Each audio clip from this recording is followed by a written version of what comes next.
السلام علیکم ورحمۃ اللہ وبرکاتہ۔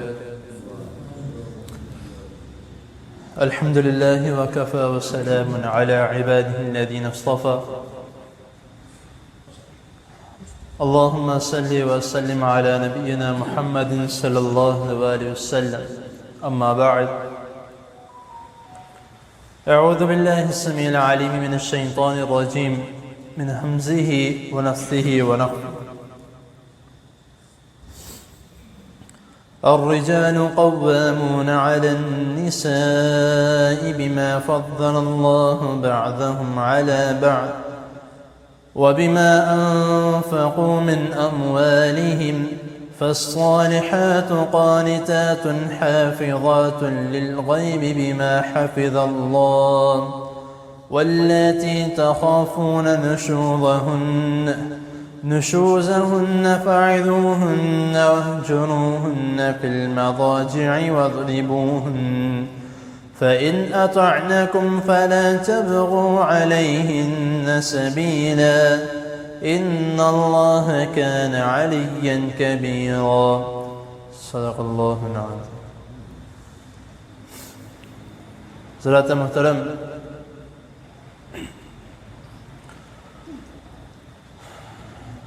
آج کا جو ہمارا موضوع ہے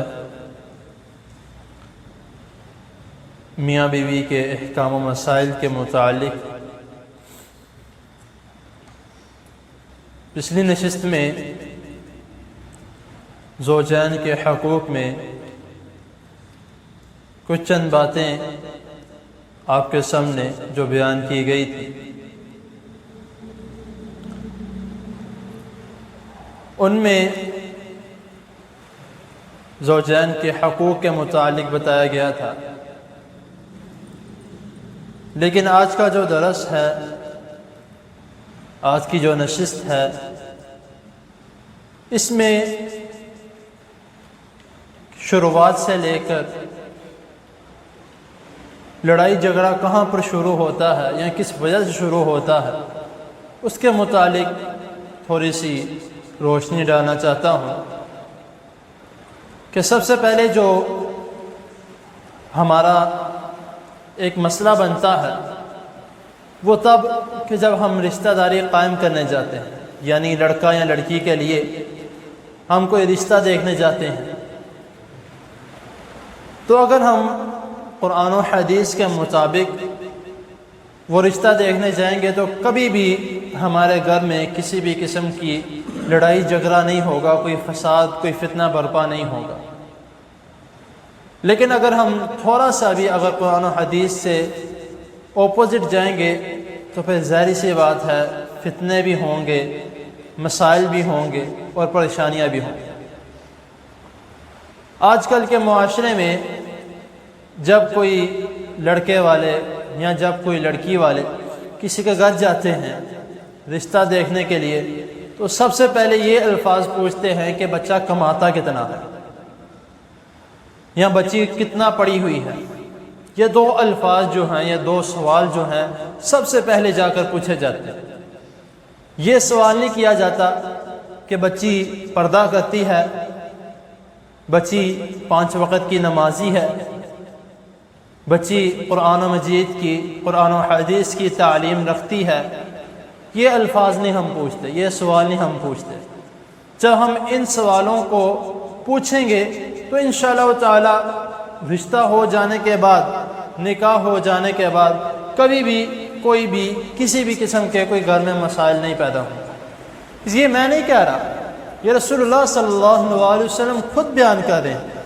نسائی کی حدیث ہے، سنن نسائی کی حدیث نمبر 3227 میں 3227 میں کہ رسول اللہ صلی اللہ علیہ وسلم فرما رہے ہیں کہ دنیا والوں کے نزدیک حسب صرف مال کے نام کو کہا جاتا ہے رشتہ داری وغیرہ میں۔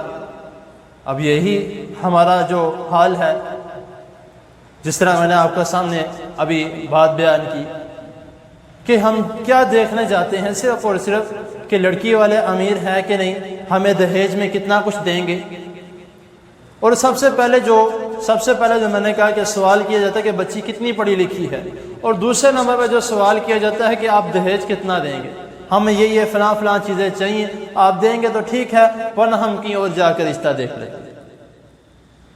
جب ہم اس طرح کے سوال کریں گے تو پھر ہمارے معاشرے میں کئی مشکلات پیدا ہوں گی، پھر ہم کہتے ہیں کہ پتہ نہیں بچے کا رشتہ کیوں نہیں مل رہا، بچے کی عمر گزرتی جا رہی ہے۔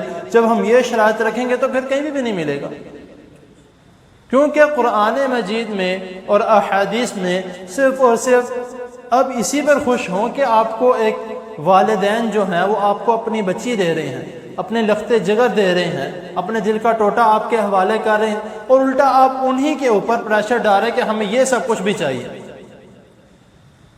ایسے تو نہیں کام چلے گا۔ پھر اگر مثال کے طور پہ گھر والے دے بھی دیتے ہیں، لڑکی کے جو گھر والے ہیں وہ بچے کے گھر والے کو دہیج دے بھی دیتے ہیں، پھر شادی کے بعد یہ تو پھر الفاظ سننے کو ملیں گے کہ یہ میں اپنے گھر سے لے کر آئی ہوں، آپ کا نہیں ہے۔ پھر جب لڑکی آگے سے الفاظ بولتی ہے تو پھر جو لڑکے کے گھر والے ہیں ان کو غصہ آتا ہے کہ بھائی یہ الفاظ کیوں تم نے استعمال کیے، بے شک تم اپنے گھر سے لے کے، لیکن جو چیز ادھر آ گئی ہے وہ ہماری ہے، تو بھائی پہلے اس سے کچھ لو ہی نہ کہ بعد میں اس کے یہ الفاظ سننے پڑے۔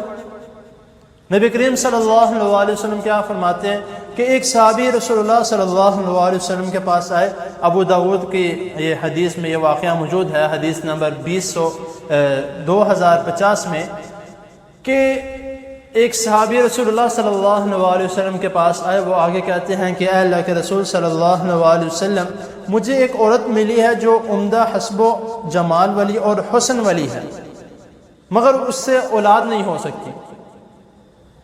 تو رسول اللہ صلی اللہ علیہ وسلم سے یہ سوال کیا گیا کہ کیا میں اس سے نکاح کر لوں؟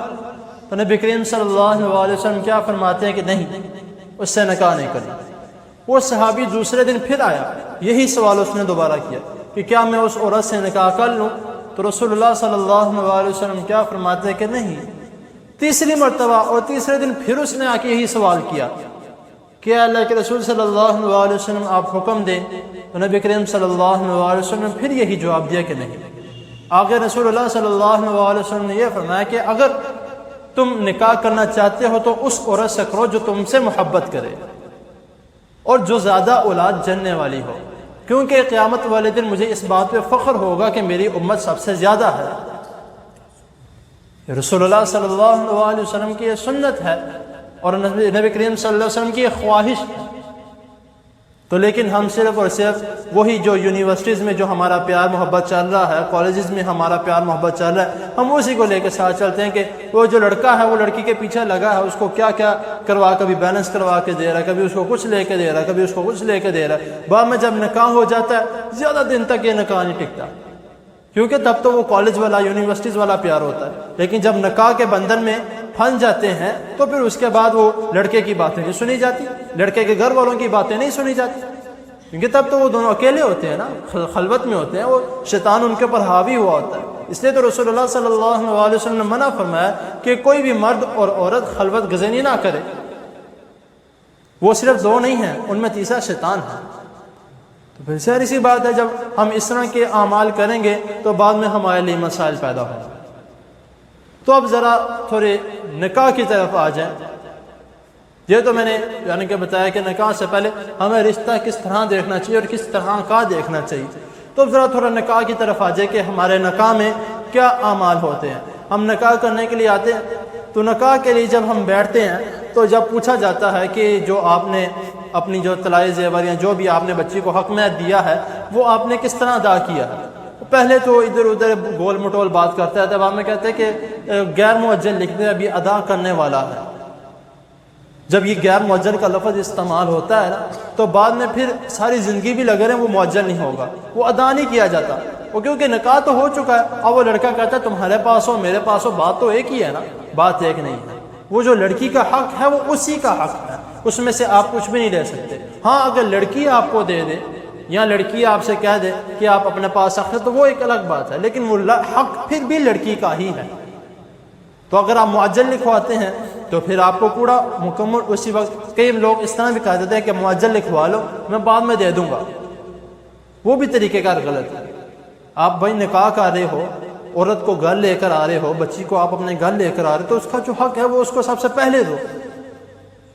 جب ہم اس طرح کے جو مسائل ہیں جب ہم ان کو مد نظر نہیں رکھتے تو بعد میں نکاح کے بعد ہمارے لیے پریشانیاں پیدا ہوتی ہیں۔ جب وہ لڑکی اپنا حق مانگتی ہے تو ہم اس کو کہتے ہیں کہ یار کیا ہو گیا، تو میرے پاس ہی ہو گیا، تو میں چھوڑنے لگا فلاں کی مسائل پیدا ہوتے ہیں۔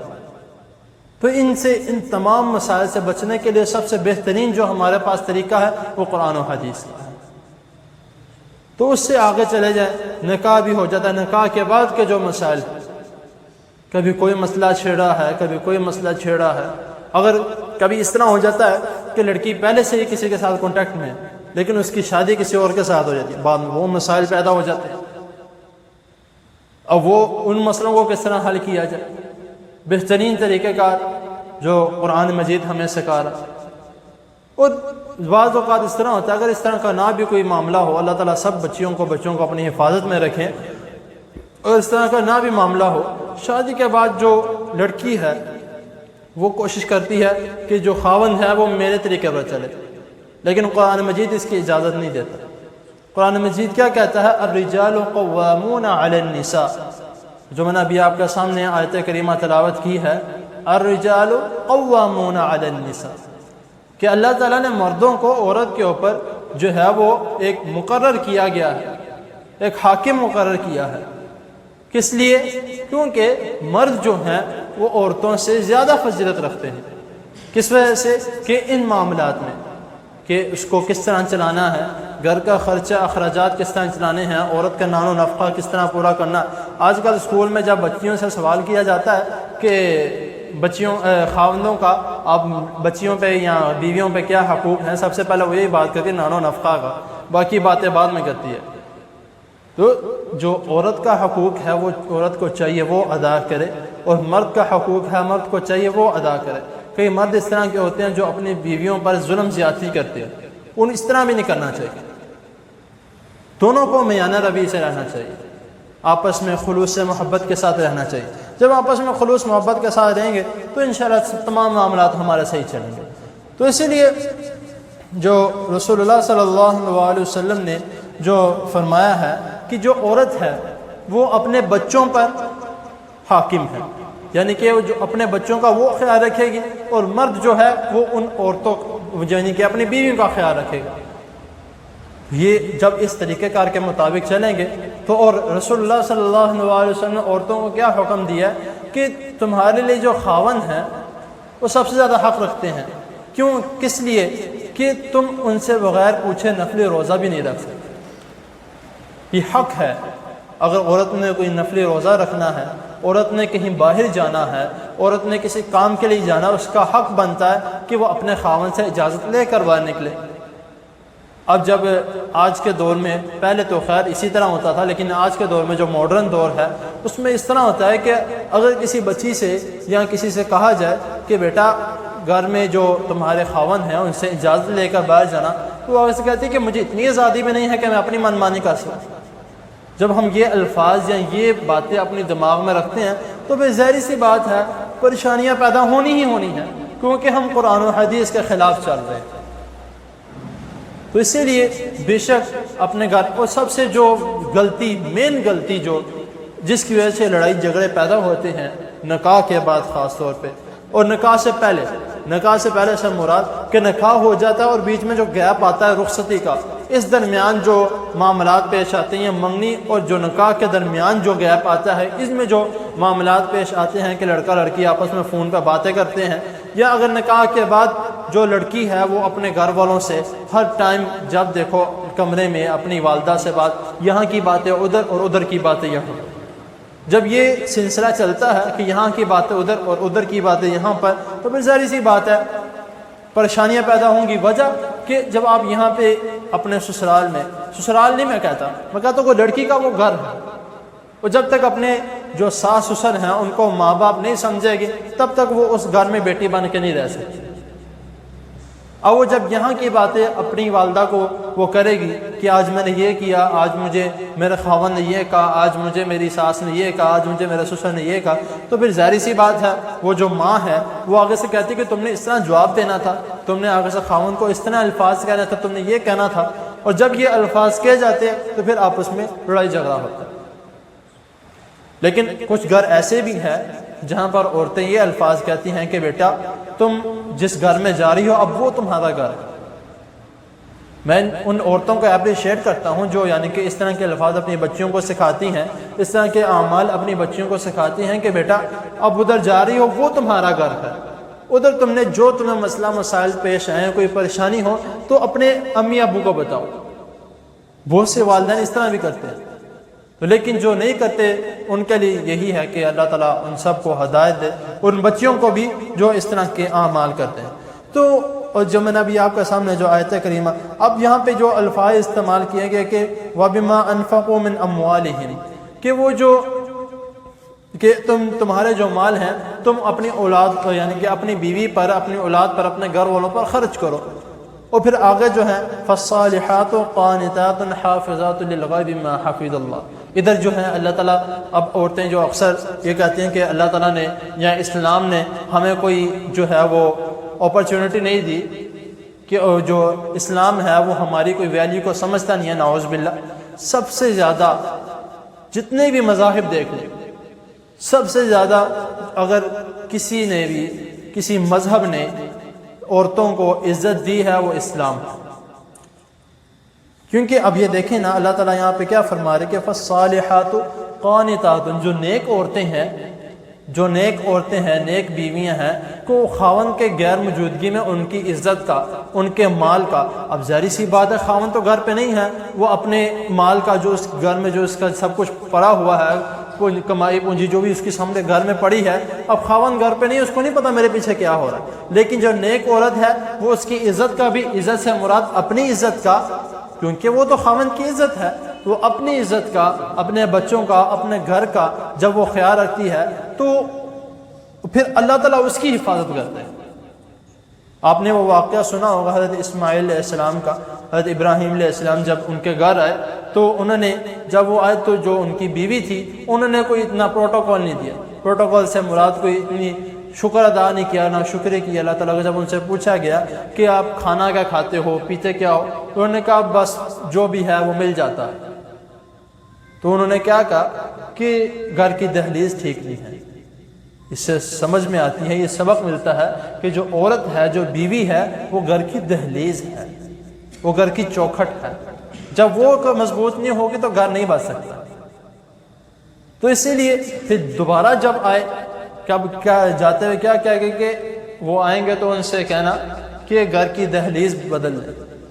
جب دوسری مرتبہ آئے تو جو عورت تھی اس نے پروٹوکول بھی دیا، ان سے پوچھا بھی کیا کھائیں گے۔ جب ان سے پوچھا گیا کہ گھر میں کیا کھاتے ہو، کیا پیتے ہو، انہوں نے کہا الحمدللہ کھانے کو گوشت ملتا ہے، پینے کو پانی ملتا ہے۔ اب کئی مرتبہ اس طرح ہوتا ہے کہ جب عورتیں آپس میں بیٹھتی ہیں تو پھر اپنے اپنے خاندوں کی باتیں کرتی ہیں، یہ طریقہ کار بھی غلط ہے۔ رسول اللہ صلی اللہ علیہ وسلم نے اس کے متعلق سخت منع فرمایا کہ اگر کوئی اس طرح آپس میں ایک دوسرے کی باتیں یا اپنے خاوندوں کی باتیں کرتا ہے تو اس طرح کہ وہ عورت اپنے خاوند کو اس کو دکھا رہی ہے، یا اگر کوئی عورت کسی عورت سے مل کے آ کے اپنے خاوند کو اس کی باتیں بتاتی ہے تو اس کا مطلب یہ ہے کہ وہ اپنے خاوند کو اس عورت کو دکھا رہی ہے۔ تو یہ ان تمام اعمال سے، تمام چیزوں سے ہمیں بچ کے رہنا چاہیے، کیونکہ جو میاں بیوی کے احکام و مسائل جتنا مضبوط یہ رشتہ اتنا کمزور یہ رشتہ ہے، کیونکہ ذرا سی بھی کوئی بیچ میں کوئی شک کا دائرہ آ جائے تو یہ جو رشتہ ہے یہ ٹوٹ کے رہ جاتا ہے۔ تو اسی لیے شک کا دائرہ نہ ہی آئے تو بہتر ہے۔ تو اس میں جو رسول اللہ صلی اللہ علیہ وسلم نے کئی احکامات بتائے ہیں کہ شوہر کی غیر موجودگی میں وہ گھر میں کسی کو آنا بھی نہ دے۔ ایک تو یہ میں نے آپ کو بتایا تھا کہ رسول اللہ صلی اللہ علیہ وسلم نے فرمایا کہ اس کے اجازت کے بغیر، شوہر کی اجازت کے بغیر عورت جو ہے وہ روزہ بھی نہ رکھے، نفلی روزہ۔ تو دوسری بات یہ بھی آتی ہے کہ رسول اللہ صلی اللہ علیہ وسلم، ابو داؤد کی یہ حدیث ہے، حدیث نمبر 2458 میں 2458 میں، کہ رسول اللہ صلی اللہ علیہ وسلم فرما رہے کہ عورت خاوند کی اجازت کے بغیر گھر میں کسی کو آنے بھی نہ دے، الا کہ وہ بے شک تمہارا بھائی ہو۔ تو یہ اس کا خیال کرنا چاہیے۔ اگر خاوند کسی کو پسند نہیں کرتا، کزن ہو، بھائی ہو، کوئی بھی ہو، گھر میں آنا کسی کو پسند نہیں کرتا تو نہ آنے دو۔ اگر آنے دو گے تو وہ شوہر کی خلاف ورزی ہے۔ اور رسول اللہ صلی اللہ علیہ وسلم نے جو معراج کے موقع پر سب سے زیادہ عورتوں کو دیکھا وہ کون تھی؟ جو ناشکری کرنے والی تھی اپنے خاوندوں کی۔ تو اسی لیے بچنا چاہیے خاوندوں کو بھی اس کا خیال۔ اور اب کئی مرتبہ اس طرح ہوتا ہے، اب تو بہت عام ہو چکے یہ بھی بات، کہ جب عورت کو یا مرد کو آپس میں کوئی بھی مسئلے مسائل ہوں، کوئی پریشانی ہو، تو وہ عورت جو ہے وہ کہتی کہ میں نہیں تمہارے ساتھ رہنا چاہتی، مجھے طلاق دے دو۔ یہ کوئی وجہ تو نہیں اس طرح کی؟ کوئی چھوٹے چھوٹے سے معاملات، چھوٹی چھوٹی سی غلطیاں، چھوٹے چھوٹے آپس میں کوئی مسائل پیش آ جائیں تو ایک دوسرے کو طلاق دینے کے متعلق تو رسول اللہ صلی اللہ علیہ وسلم اس کے متعلق بھی سخت منع فرماتے ہیں کہ سیدنا ثعبان رضی اللہ تعالیٰ عنہ بیان کرتے ہیں کہ رسول اللہ صلی اللہ علیہ وسلم فرمایا کہ جون سی عورت نے اپنے خاوند سے بلا وجہ طلاق مانگی، بلا وجہ، چھوٹی سی کوئی غلطی ہو گئی یا چھوٹی سی کوئی مسائل پیدا ہو گئے، کوئی آپس میں کوئی لڑائی جھگڑا ہو گیا تو بلا وجہ اس میں طلاق مانگنا، تو اس کے لیے یہ وعید ہے کہ وہ جنت کی خوشبو بھی نہیں حاصل کر سکتی، جنت تو جانا دور کی بات ہے۔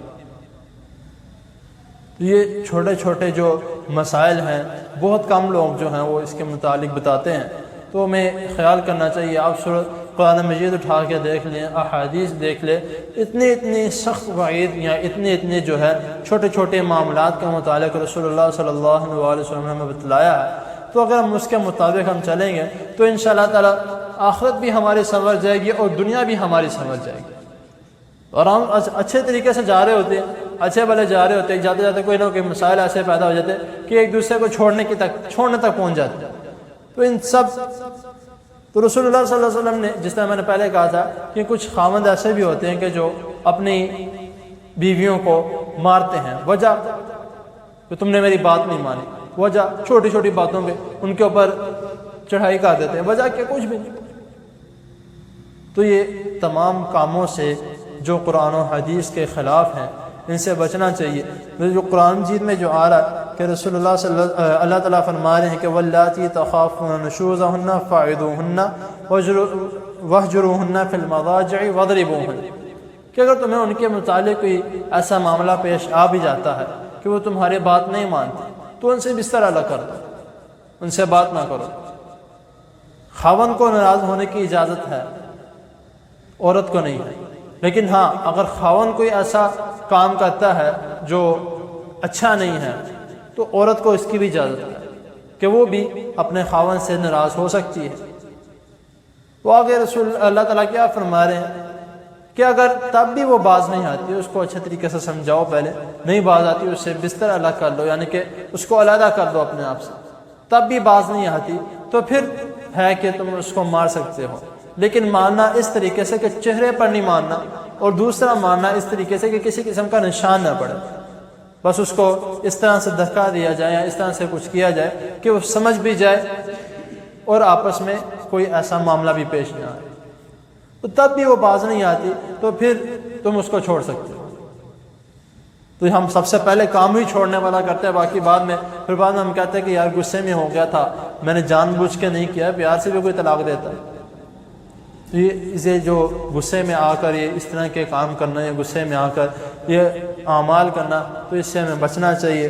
تو یہ ایک جو ہے وہ ہمیں سمجھنا چاہیے کہ ہم کس طریقے کے مطابق چل رہے ہیں۔ تو جب ہم قرآن و حدیث کے مطابق چلیں گے تو انشاءاللہ تعالی ہمارے تمام معاملات جس طرح کے بھی ہوں، کوئی بھی ہوں، ہمسایوں کے حقوق ہوں، زوجین کے حقوق ہوں، یا کوئی بھی ہوں، رشتہ داروں کے سارے اگر ہم قرآن و حدیث کے مطابق چلائیں گے تو تمام ادا ہو جائیں گے۔ تو اللہ تعالیٰ کی حضور دعا ہے اللہ تعالیٰ ہمیں جو سنا ہے اس کو سمجھنے کے، اس پر عمل کرنے کی توفیق عطا فرمائے، اور جتنے بھی گھر اس طرح کے مسائل میں گرے ہوئے ہیں اللہ تعالیٰ سب کی پریشانیاں دور فرمائے، اور جو کہ والدین اپنے بچیوں کے لیے رشتہ ڈھونڈ رہے ہیں اللہ تعالیٰ ان کو نیک صالح داماد اور نیک صالح جو بیٹی ہے وہ اللہ تعالیٰ عطا فرمائے۔ دعا کر اللہ تعالیٰ جتنے بھی بیمار ہیں سب کو صحت کاملہ عاجلہ عطا فرمائے۔ الحمد للہ رب العالمین والعاقبۃ للمتقین۔ اللهم صل على محمد وعلى آل محمد كما صليت على إبراهيم وعلى آل إبراهيم إنك حميد مجيد. اللهم بارك على محمد وعلى آل محمد كما باركت على إبراهيم وعلى آل إبراهيم إنك حميد مجيد. ربنا آتنا في الدنيا حسنة وفي الآخرة حسنة وقنا عذاب النار. ربنا ظلمنا أنفسنا وإن لم تغفر لنا وترحمنا لنكونن من الخاسرين. اللهم اشف مرضنا ومرضى المسلمين. اللهم اشف مرضنا ومرضى المسلمين. اللهم اشف مرضنا ومرضى المسلمين. أذهب البأس رب الناس واشف أنت الشافي لا شفاء إلا شفاؤك ألا يغادر سقما. يا شافي الأمراض اشف مرضنا ومرضى المسلمين. اللهم أعز الإسلام والمسلمين. اللهم انصر الإسلام والمسلمين. اللهم إنا نعوذ بك من جهد البلاء ودرك الشقاء وسوء القضاء وشماتة الأعداء. رب ارحمهما كما ربياني صغيرا. رب ارحمهما كما ربياني صغيرا. رب ارحمهما كما ربياني صغيرا. لا إله إلا أنت سبحانك إني كنت من الظالمين. يا حي يا قيوم برحمتك نستغيث. ربنا تقبل منا إنك أنت السميع العليم وتب علينا إنك أنت التواب الرحيم. وصلى الله تعالى على خير خلقه محمد وآله وأصحابه أجمعين برحمتك يا أرحم الراحمين.